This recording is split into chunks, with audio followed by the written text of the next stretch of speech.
Hello, everyone. Today I'm going to talk about why I'm not a men's rights activist. Now, I know I'm going to catch flack for this, but I don't really care much for the men's rights movement. Don't get me wrong, I do think they make some good points. I've read Warren Farrell, for example, and found his work to be quite profound. In fact, I think it really does take a wrecking ball to this whole idea that men have conspired to make everything so wonderful for themselves at the collective expense of women. After reading his books such as Why Men Are the Way They Are and The Myth of Male Power, I simply found feminist presentations of patriarchy and universal male privilege impossible to continue to believe. That said, why I don't really relate to the men's rights movement is rooted in my overarching distrust of identity politics. Now, I do think that there's all kinds of room to criticize the excesses of feminism, and some points made by the men's rights movement are valuable in this regard. Decades of ideological protectionism has produced a very real feminist echo chamber with next to no checks on its claims. The men's rights movement can be helpful in remedying that. The men's rights movement also brings our attention to real issues that men are confronted with. Glaring disadvantage, to varying degrees depending on jurisdiction, in divorce settlements and child custody disputes being the most obvious and frequently cited example.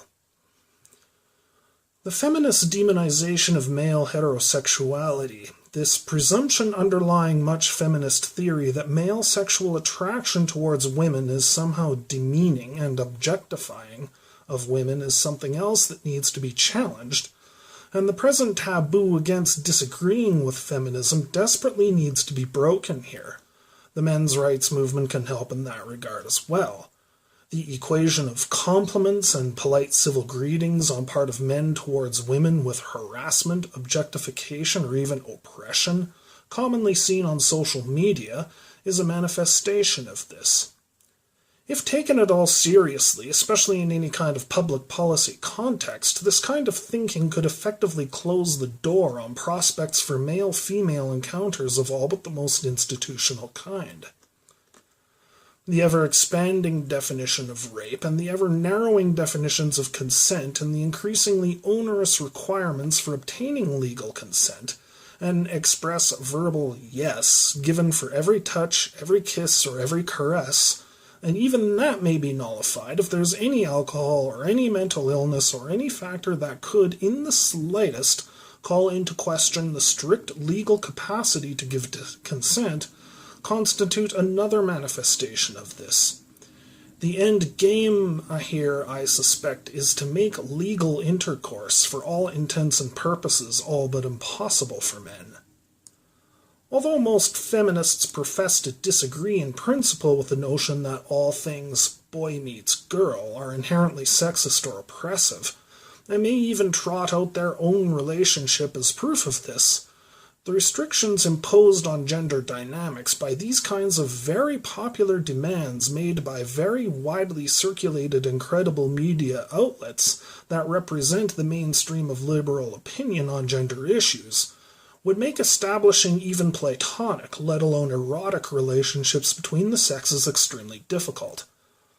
That many feminists choose to make exceptions to their own rules for themselves and whichever guy they're getting the D from should not be taken as proof of feminism's flexibility and open-mindedness, but rather it should be taken as proof of moral hypocrisy on part of the feminists so doing, and a tacit admission on their part that their system of sexual morality and conduct is no more reasonable and in alignment with human nature than that of the religious conservatives they so smugly see themselves as superior to.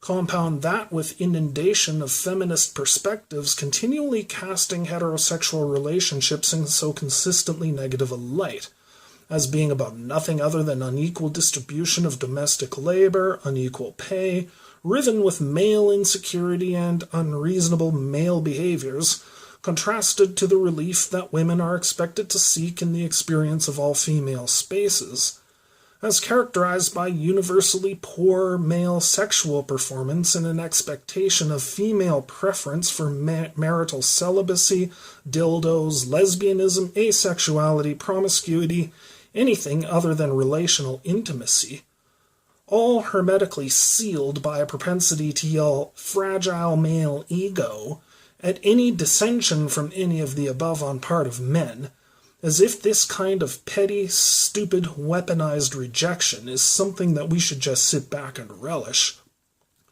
And feminist gender dynamics become a mortal threat to healthy heterosexual relationships, even if it turns out to be the death of 1,000 cuts rather than a single swift beheading. A strong men's rights movement could be a countervailing force for reason and love in gender relations. On the other hand, groups like MGTOW, Men Going Their Own Way, could just up the ante and make things worse rather than better. Now don't get me wrong, you, dear listener, be you male or female, have every right, as far as I'm concerned, to live your life as you see fit. And if that involves not having a significant other of the opposite sex, well then, good luck to you. I once wanted an unattached life myself. May you succeed where I failed. But to advocate widespread rejection of the opposite sex, as feminism often implicitly and in the case of separatist feminism explicitly does, and like MGTOW likewise does, is to advocate for the infliction of protracted neurosis and frustration, culminating in a demographic holocaust upon whichever population is to embrace this as a form of gender-based political activism. It would inflict incalculable and irreparable damage on the psychological fabric of such a society.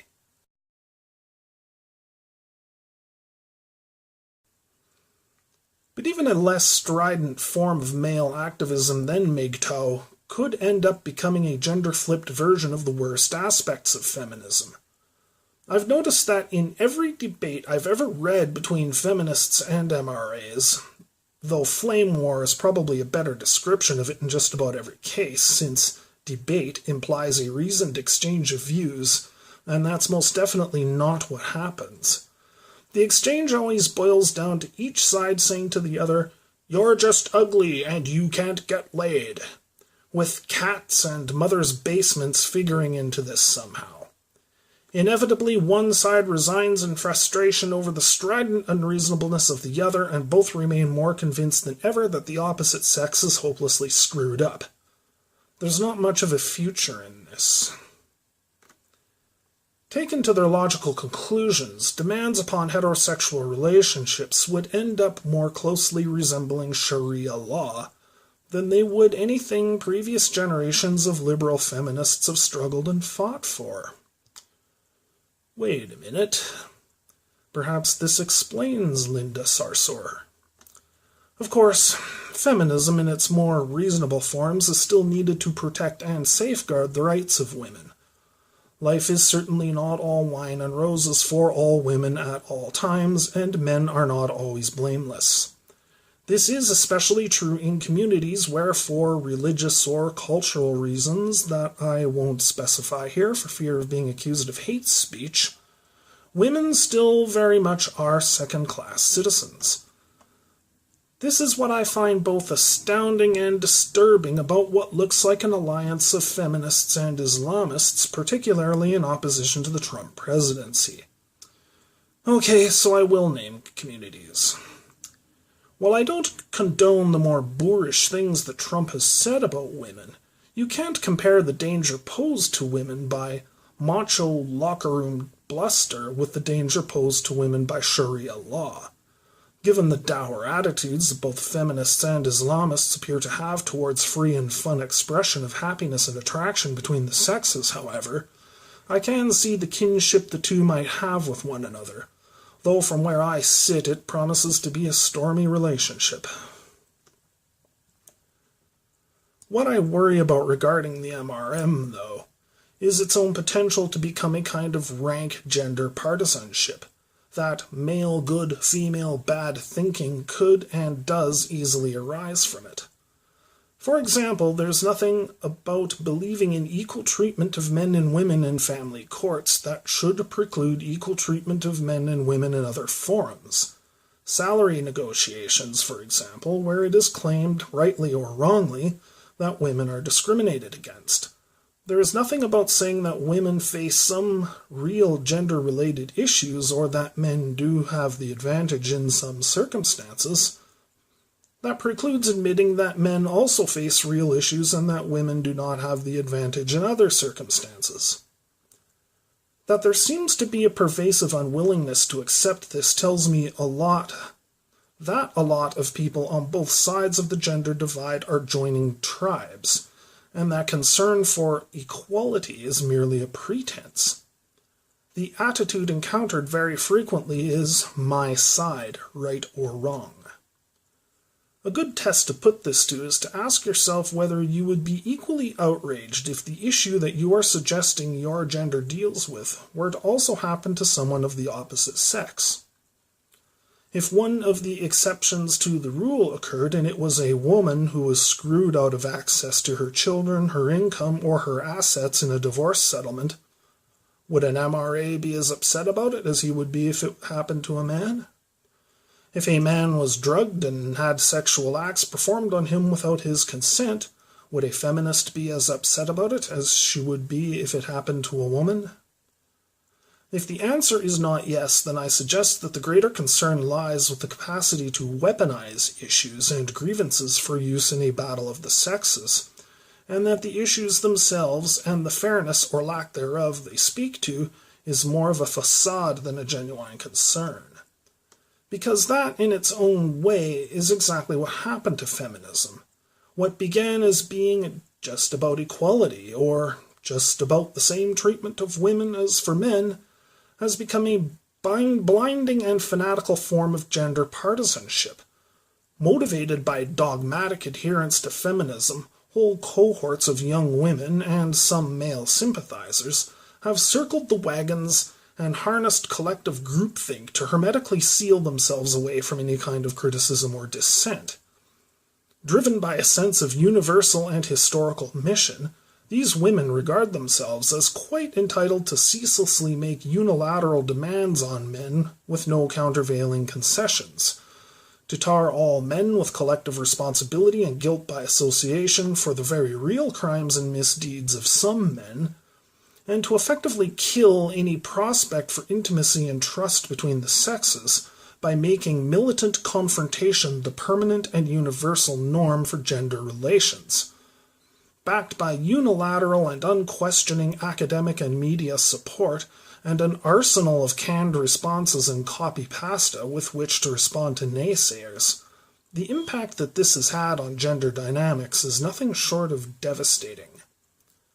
As an antidote to this, we need to step back from identity politics. We don't need a male version of the same thing. Given what we should now know about ideological and identitarian polarization, feminism and the MRM would most likely just feed off of one another and each further radicalize in response to the other. This is certainly what I've seen in every single exchange between MRAs and feminists that I've ever seen.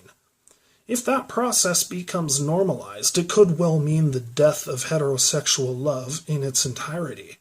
The prospect of this worries me greatly, and I really do hope that people of both, yes, both, genders can learn to take a step back from their attachments to gender ideology and start reasoning more honestly and more empathically about these kinds of issues. Thank you for listening. Over and out.